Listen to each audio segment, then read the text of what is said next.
নৌপথে পালানোর সময় গ্রেপ্তার করা হয় নৌকার দুই মন্ত্রীকে। ঢাকার সদরঘাট এলাকা থেকে গ্রেপ্তার করা হয় সাবেক প্রধানমন্ত্রী শেখ হাসিনার বেসরকারি শিল্প ও বিনিয়োগ উপদেষ্টা সালমান এফ রহমান ও সাবেক আইনমন্ত্রী আনিসুল হককে।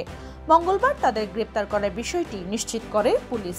নিউ মার্কেট এলাকায় দুটি হত্যার ইন্ধনদাতা হিসেবে তাদের গ্রেপ্তার করা হয়। মূলত কোটা সংস্কারের দাবিতে বৈষম্য বিরোধী ছাত্র আন্দোলনের কর্মসূচি চলাকালে 16 জুলাই ঢাকা কলেজের সামনে সংঘর্ষে দুজন নিহত হন, একজন ছাত্র ও একজন হকার।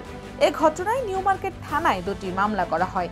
এসব হত্যার ঘটনায় ইন্ধনদাতা হিসেবে সালমান এফ রহমান ও আনিসুল হকের নামে মামলা করা হয়। সেই মামলার ভিত্তিতেই এই দুজনকে গ্রেপ্তার করে পুলিশ।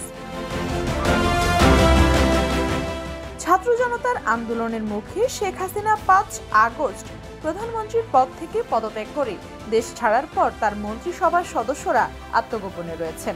আওয়ামী লীগের নেতারাও রয়েছেন আত্মগোপনে। কেউ কেউ দেশ ছেড়েছেন বলে খবর এসেছে, আবার কেউ কেউ দেশ ছাড়তে গিয়ে আটকও হয়েছেন।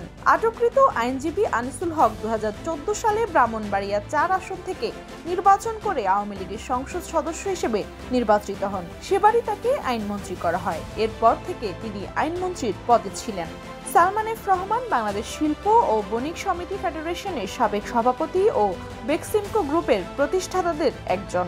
2018 সালের নির্বাচনে সালমান এফ রহমান ঢাকা 1 আসন থেকে নির্বাচন করে আওয়ামী লীগ থেকে সংসদ সদস্য হন। পরে তাকে নিজের বেসরকারি শিল্প ও বিনিয়োগ উপদেষ্টা পদে নিয়োগ দেন সাবেক প্রধানমন্ত্রী শেখ হাসিনা।